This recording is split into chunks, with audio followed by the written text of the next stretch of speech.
大家好，我是 David， 欢迎回来我的频道。今天我们来做一个鞋款开箱，就做一个超级快的，因为也没什么特别好说的。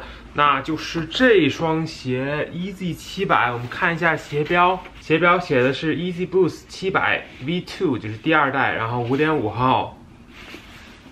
大家应该也知道这是什么了吧？就是那双黑色巧克力色的 V2。把鞋先拿出来。鞋盒都一模一样，没有什么好看的。那这个就是整理一下，有点歪了。哇，5.5号好小啊。OK， 把它造型捏好了。这双鞋的话，跟第一代几乎是一模一样的，只是这边做了一些改变，然后这个圆圈圈，这个椭圆还在，然后换了个颜色。这个整个鞋底这边换了，是变成了一个稍微冷一点的，有点像灰蓝的颜色。鞋底还是这样，就是露一些 boost， 然后这种叫牛奶巧克力的颜色。鞋的前面呢，就是用这种麂皮，然后这种暗灰的地方，鞋头这边、鞋身，然后和鞋跟这边的这个布料啊，这种材质呢都是可以 3M 反光的，还有鞋带也可以。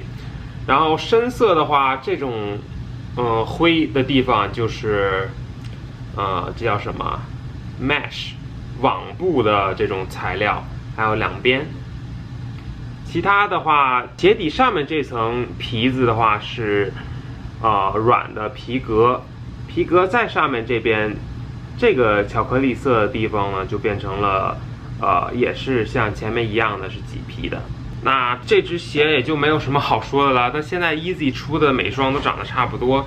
鞋垫拿出来以后是这样子的，就是两块黄色，中间一块红色，然后绿色的鞋垫。鞋垫的话，正面写着 Ortholite Easy 阿迪达斯。然后鞋垫拿出来以后呢，我们看一下鞋舌里面的鞋标，就长这样子。然后里面是这样子的。这是右脚，左脚的话，它还有一个这个小吊牌，吊牌上写了一些，这双鞋的信息、名字跟尺码，然后后面是一些材料。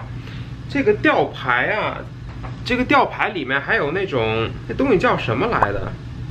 我拿手机照一下啊，大家可以看到里面有这种小芯片跟这个，小的一个发射器。这不是在那个无人商店那个标签都是这样的嘛？所以这双鞋有可能以后会到无人商店里卖啊。那这双鞋的话，我一共中了3个抽签，3个抽签都是5.5号，其中有一个我还忘去取了。所以，怎么说呢？应该还算蛮好抢的，因为我3双全是5.5号。5.5号作为一个小一点的号，就是比较。市场上会卖的稍微贵一点的号来说的话，这个几率也太大了，我3个全中。然后现在其他的号也就是差不多300-400美金，大家应该就能买到了。如果没有买到的同学，他也还会再补货。最近他出到现在已经补了，起码有个6-7次了吧。但是一般都是在美国的7码到13码之间。再小的，比如说6啊、5啊、4啊这些就没有再补货了。这双鞋就这样了 ，Easy 的市场也就right。那这期视频就是一个快的开箱，也没什么好说的。如果你喜欢这个视频，可以点赞、投硬币、订阅、分享。下期再见，拜拜。